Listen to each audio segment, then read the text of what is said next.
Assalamualaikum warahmatullahi wabarakatuh.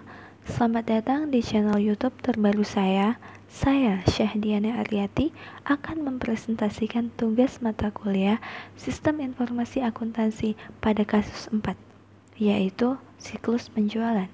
Baiklah, langsung saja kita mulai. Baik, sebelum kita masuk ke materi, alangkah lebih baiknya saya memperkenalkan diri saya. Nama saya Syahdiana Aryati. Saya mahasiswi dari Politeknik Negeri Medan, jurusan akuntansi, prodi akuntansi, kelas AK5D. Dosen pembimbing saya yaitu Ibu Raya Puspita Sari Hasibuan, SE MSI. Adapun keterangan dalam pembuatan video ini adalah untuk memenuhi nilai tes 1 praktikum Sistem Informasi Akuntansi. Baik, kita masuk ke diagram konteks. Diagram konteks ini diawali dengan adanya pemesanan dari pelanggan. Pelanggan melakukan pemesanan atas suatu barang dan melakukan pengisian formulir pemesanan. Setelah pengisian formulir pemesanan selesai, formulir pemesanan tersebut akan dikirim ke Departemen Penjualan. Kemudian Departemen Penjualan akan mencetak 7 bagian pemesanan, yang mana 7 bagian pemesanan tersebut akan dipecah dan dikirim ke Departemen Penyimpanan dan Pengiriman, Departemen Akuntansi, dan Departemen Penjualan itu sendiri.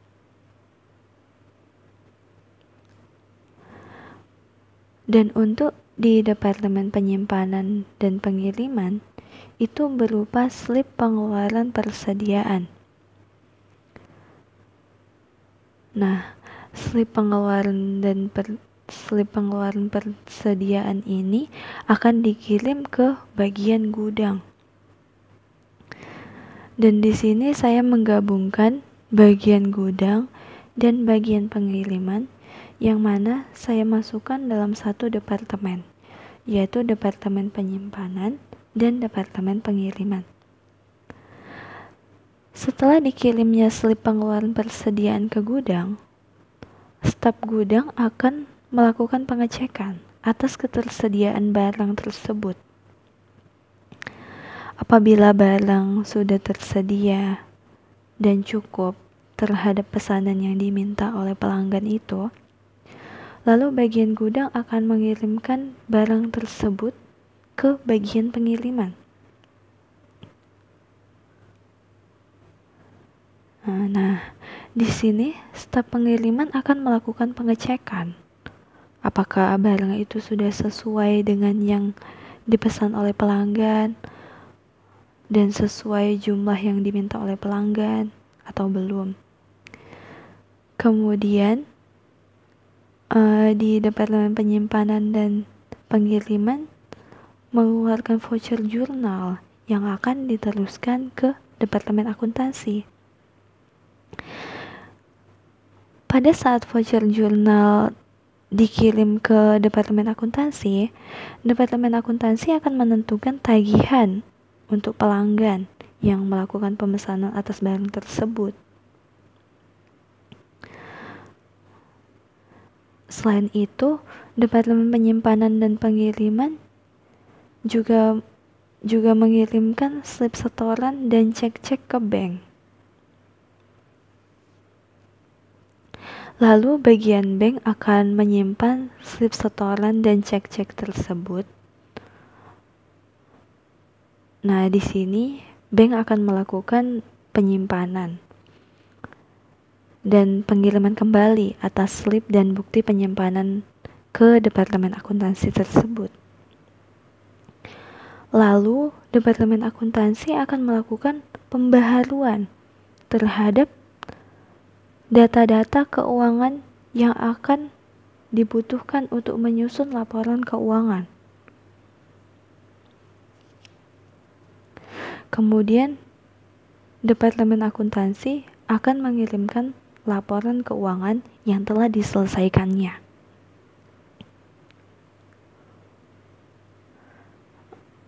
baik itu transaksi-transaksi yang ada atau seperti penerimaan kas atau yang lainnya. Lalu akan dibuat laporan penyelesaian proses penjualan yang akan diberikan ke pelanggan. Lalu kita akan masuk ke DFD level 0 untuk penjabaran dari diagram konteks ini.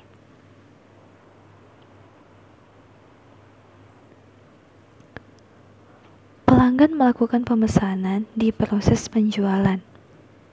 Di proses penjualan ini terdapat dua data master, yaitu data master pemesanan dan data master pelanggan. Contoh di dalam data master pemesanan itu terdapat formulir-formulir pemesanan yang telah diisi oleh pelanggan. Sedangkan data master pelanggan berisikan tentang pelanggan. Misalnya, pelanggan memiliki hutang atau tidak, pelanggan sah atau tidak untuk membeli barang, seperti itu. Selanjutnya, setelah selesainya proses penjualan untuk pemesanan ini, maka langkah selanjutnya yaitu terjadilah validasi data yang akan dilakukan oleh pemrosesan subsistem dan diawali dari subsistem penjualan yang akan mengecek adanya hutang atau tidak, dan juga melibatkan data master untuk mengecek apabila tidak ada hutang, maka akan dikirim ke bagian gudang. Dan selanjutnya ke bagian pengiriman. Kemudian di sini akan dimasukkan ke subsistem departemen penyimpanan dan pengiriman yang akan menerima pesanan tersebut, lalu menyelesaikannya dengan data master masing-masing, yaitu penyimpanan dan pengiriman. Apabila sudah selesai, maka akan diberikan ke sistem tersebut untuk membuat bill of lading untuk dikirim ke departemen akuntansi dan subsistem bank. Subsistem akuntansi akan menerima berbagai transaksi-transaksi yang telah terjadi, yang mana akan memperbarui data-data keuangannya. Dan untuk memperbarui data-data keuangan tersebut, tentunya Departemen Akuntansi membutuhkan data master akuntansi, yang mana di dalam data master tersebut terdapat berapa persediaan awal dan berapa persediaan setelah terjual, seperti itu. Dan begitu juga dengan subsistem bank. Bank telah melakukan penyimpanan terhadap cek-cek dan slip-slip tersebut yang akan disetor kembali ke subsistem Departemen Akuntansi. Kemudian Departemen Akuntansi akan melakukan penyusunan laporan keuangan yang akan dikirim ke sistem kembali.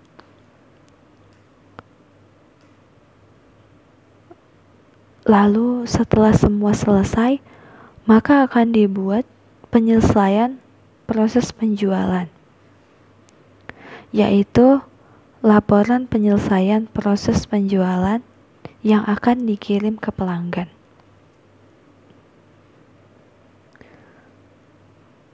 Lalu untuk penjabaran di DFD level 0 ini akan membahas tentang DFD level 1. Di DFD level 1 ini diawali dengan adanya pesanan dari pelanggan.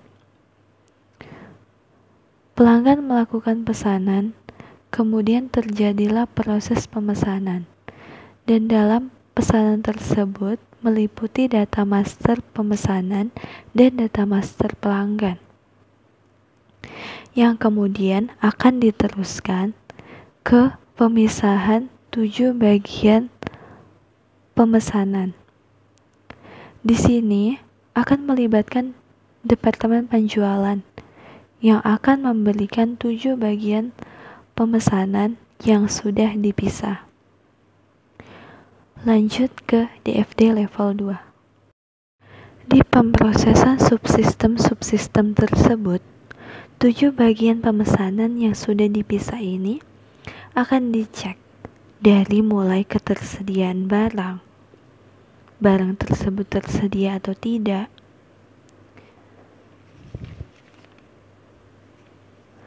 jika barang tidak tersedia, maka akan di-reject atau dilakukan penolakan karena barang tersebut tidak tersedia. Tetapi apabila barang tersebut tersedia, maka akan dilakukan pengiriman.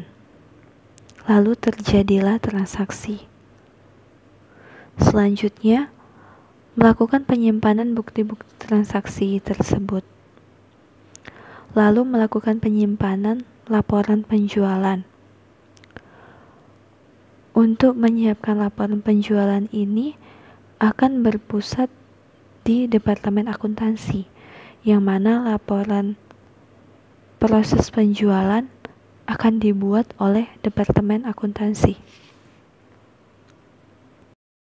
Lanjut ke DFD level 3. Laporan proses penjualan sedang diproses pada sistem penyiapan laporan penjualan. Selanjutnya akan dilakukan proses penyelesaian laporan penjualan yang membutuhkan data master pemesanan, data master pelanggan, data master persediaan, data master pengiriman, dan data master penyimpanan dan pencatatan bukti transaksi, yang kemudian akan menghasilkan laporan penjualan. Baiklah, di sini saya akan menjelaskan tentang flowchart kasus 4, yaitu siklus penjualan. Dimulai dari pelanggan mengisi formulir pemesanan yang dilakukan secara manual, dan apabila formulir pesanan telah fix, maka akan diteruskan ke Departemen Penjualan. Dan Departemen Penjualan menerima formulir pesanan fix dan mencetak 7 bagian pemesanan. Selanjutnya, 7 bagian pemesanan tersebut akan dikirim ke bagian gudang.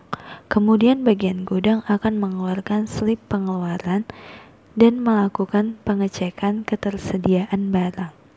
Apakah barang tersedia atau tidak? Apabila barang tidak tersedia, maka laporan barang tidak tersedia akan dibuat dengan komputer.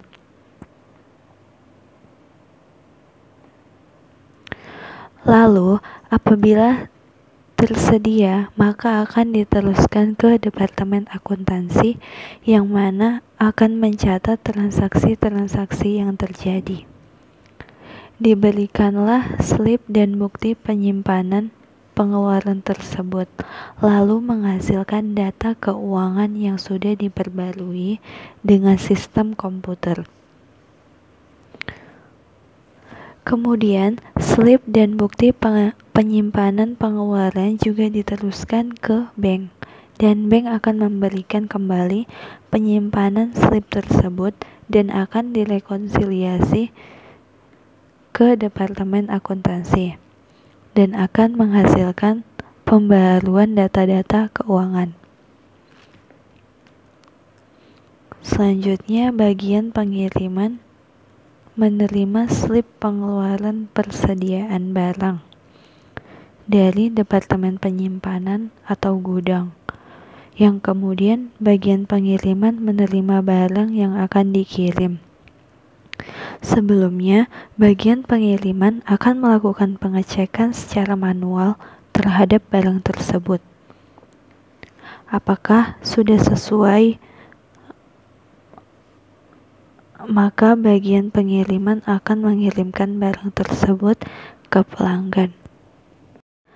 Kelemahan pengendalian internal dalam kategori aktivitas pengendalian fisik dalam SAS 78, yaitu 1. Otorisasi transaksi, 2. Pemisahan fungsi, 3. Supervisi, 4. Pencatatan akuntansi, 5. Pengendalian akses, 6. Verifikasi independen.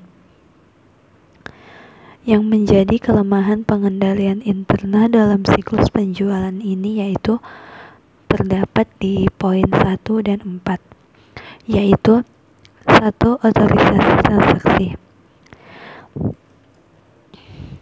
Karena tidak adanya ketentuan tingkat pemesanan dalam pengendalian ini, jika barang tersebut dijual habis tanpa adanya pemesanan ulang, maka pelanggan akan kecewa, sehingga akan menyebabkan berkurangnya jumlah pelanggan. Seharusnya disediakan tingkat pesanan tertentu. Selanjutnya, poin keempat, pencatatan akuntansi. Tidak dijelaskannya adanya pemeliharaan audit. Pihak perusahaan tidak melakukan pemeliharaan terhadap pencatatan yang akan diperiksa oleh audit. Saran-saran untuk memperbaiki kelemahan pengendalian internal di perusahaan tersebut, yaitu 1. Pengesahan pembelian ketika tingkat persediaan jatuh pada titik pemesanan ulang ditetapkan. Seharusnya prosedur untuk pengesahan pembelian persediaan dari pemasok yang ditujukan hanya ketika tingkat persediaan jatuh pada titik pemesanan ulang yang diterapkan atau ditetapkan. Dan yang kedua, memelihara jejak audit. Seharusnya perusahaan memelihara jejak audit dengan 2 alasan. Yang pertama, informasi ini dilakukan untuk melakukan operasi harian. Yang kedua, jejak audit memainkan peran penting dalam audit keuangan perusahaan. Semua pertanyaan di kasus 4 siklus penjualan sudah saya jawab dan jelaskan. Demikian presentasi dari saya. Saya ucapkan terima kasih dan Assalamualaikum warahmatullahi wabarakatuh.